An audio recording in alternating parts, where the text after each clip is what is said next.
it takes a village. And I just love that there's this village of parents who want the same things that you and I want. We just want to make our families happier. It's the Happy Families Podcast. It's the podcast for the time-poor parent who just wants answers now.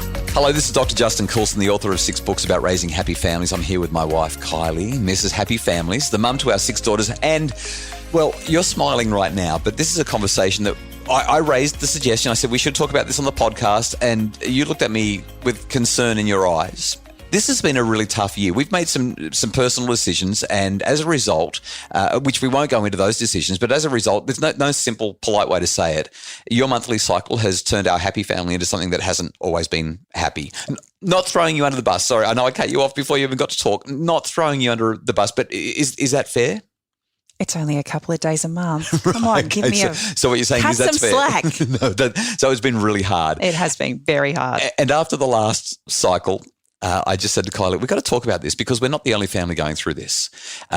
Mums and dads, families really suffer in some cases. I mean, some people don't have any issues at all, but some families really, really suffer when this occurs.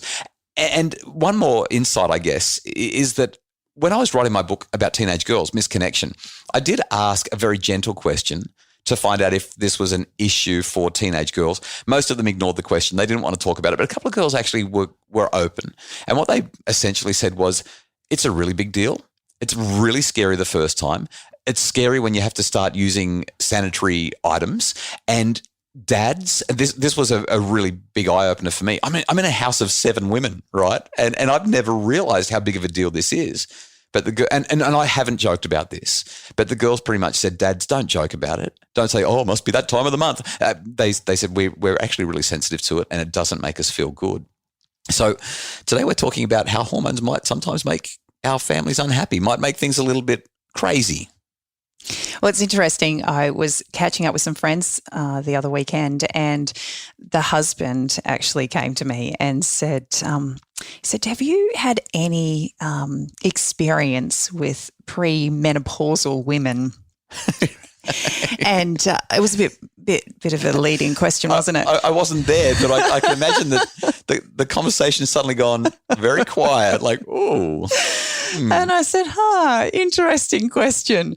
Let's dissect this a little bit. And so he just acknowledged that he was really, really being challenged by, I guess, some of the interactions he was having with his wife. What you're saying is, from his point of view, his wife was being horrible and he was struggling with that. Yeah. And would it be fair to say that she probably thought that he was being insensitive and unkind and uncaring? 100%. And as he, unpacked it, he said to me, he said, my wife would be just devastated to know I'm having this conversation. He said, this is just one experience. And so he kind of, went through yesterday's experience. And as I sat there and I listened, I felt so sorry for him.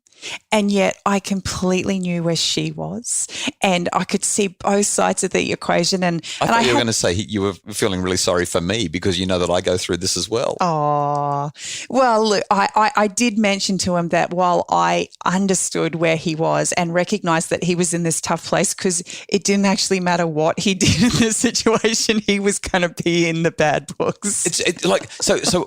I don't know how to say this. I'm a relationships guy, right? I'm all about having happy families. But this year, 1 or 2 days, maybe 3 days a month, I have literally thought to myself, I can't win. Like I felt so stuck. And I know that there's been a few times where I've absolutely got it right in spite of the fact that I can't win. But there's been a few times where I'm thinking, I'm pulling out all stops here. I'm doing everything I know how to do, and this is not going well. Yeah, and that's what this dad kind of said. He's like, I was being so thoughtful, and he tried everything, and yet at the end of the night, they kind of went their separate ways. Oh, he was sleeping in the doghouse. He was sleeping in the doghouse, the poor guy. And dear. I felt so bad for him. And as you've shared, our experience this year has been really, really tricky. And, in the early days, I think that you saw, this whole conversation around PMS and, that the tension and stress that can be associated with that monthly cycle as a bit of an excuse. Yeah. In fact, I can I mean, I know that I'm treading on very dangerous ground here. In the early days, I would be like, it's all in your head, Kylie. But in the last year, as things have gotten really challenging a few times, I've thought to myself, this is not made up. And I've seen the pain that you go through, because I'm not talking about physical pain, the emotional pain, because you're being somebody who you're actually not. And there's this disconnect for you, this frustration where you're like, this is not who I am. And yet I don't know how to turn it off and be who I should be. And right now I just want to destroy everybody kind of thing. So it's the dagger in the back. Yeah, let's come back in just a sec and talk about what you've learned and what we can do to make things better if this is happening in your home. It's the Happy Families Podcast. For a happier family, try a Happy Families membership, because a happy family doesn't just happen. Details at happyfamilies.com.au. Well, we're having one of those conversations that can make you squirm. We're talking about the monthly cycle that happens in a lot of homes. Each month. Every single home, every single month, if there's a female in the house. And the challenges that we've had this year. But you've had some really key learnings around this. I have. I've spoken to a lot of my friends, through this process, because it's actually been scary for me. Yeah, well, so much so that not only have you talked to friends, but you've gone and gotten medical guidance. Yeah. And most medicos say, well, it's just normal. This is how it is. Yeah, and there isn't too many solutions offered. But through the process of talking to, lots of different women and kind of sharing experiences and recognizing that I'm not the only one going through this, and that my friends are actually experiencing the same kinds of things. It's led me to talk to specific doctors, hormonal doctors, that can actually tap into the imbalance, the hormonal imbalance that I've been experiencing. We grow up in a society that believes that PMS is supposed to happen. It's just normal. Yeah, there's and the T-shirts reality about is, it. It's so common that we accept it as normal. But my learnings over this last year have been very enlightening and helped me to understand that I don't actually have to be this person, that with a little bit of help and a little bit of tweaking, that I can actually experience normality again. So let's look at a couple of take-home messages that can be helpful for mums, because they're the ones who are really suffering. I mean, like I said before, I've watched you go through this pain of being who you're not and hating yourself for it, and yet not knowing how to switch it off. Yeah. So getting good medical advice is important. And if you find a doctor who says, no, it's just normal, you can't do anything about it, then keep looking for other medical advice, because as you've gotten the medical advice that you needed, we've seen a significant reduction in the challenging moments that we've had for 2 or 3 days a month. Definitely. And I think utilizing your, circles, because the reality is, as you start talking with other women and being a little bit vulnerable and sharing the experiences that you're having, you'll recognize you are not the only one going through this, and someone will have someone or a doctor or, a specialist that can help you. What would you say to a mum who's just like, this is not me, but this is who I've become? So a couple of things outside of seeking help and going to a professional who, kind of specializes in this space, has been learning to have open dialogue with you. That's been a really tricky space for me. And, being able to just acknowledge what I'm feeling, usually not in the moment. Definitely not in the moment. In the moment. I'm just saying that. Just definitely not in the moment. In the moment's hard. But, I in the early days, earlier in this year, both of us were kind of counting down because we knew it was coming, and we were bracing ourselves because tomorrow's the day and everything's going to fall apart. Like, it was really, kind of very intense. But coming out of that, being able to talk about it and, kind of acknowledge what I'm feeling and what you'd experienced, and was really important. And then I think the other thing is just learning to be kind to myself. So that's been a really, really tricky one, because I actually hated who I was in that space. That was really, it was a really intense space, and just went against everything I believed about myself and valued as an individual and the way I treated other people. And so learning to accept that, well, I didn't have control in that space, that this wasn't me and it didn't need to define me. It was a really tough space to be, but it was a really important and valuable opportunity for learning and growth within myself. Yeah.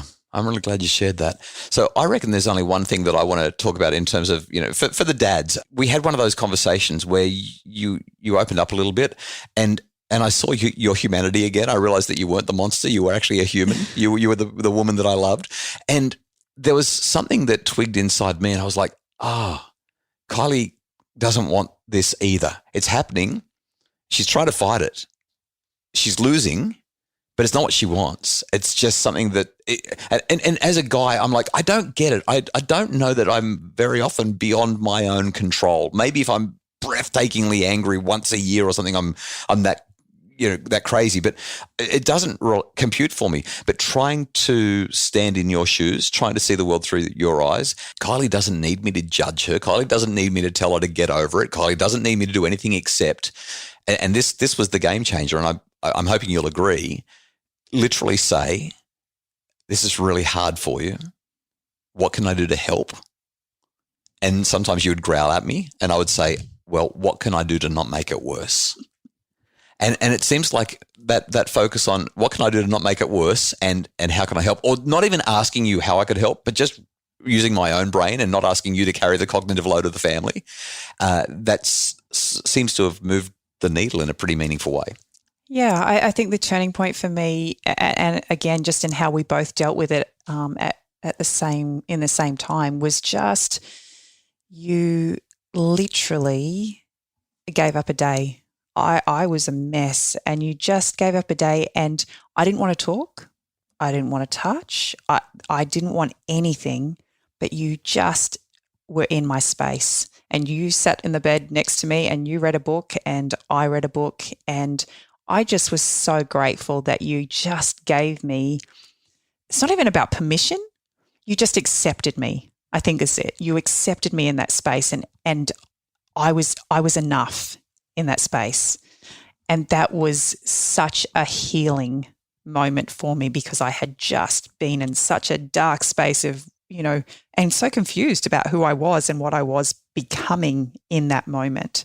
And your acceptance and your love, unconditional love in that space allowed me to move forward and seek the help that we needed.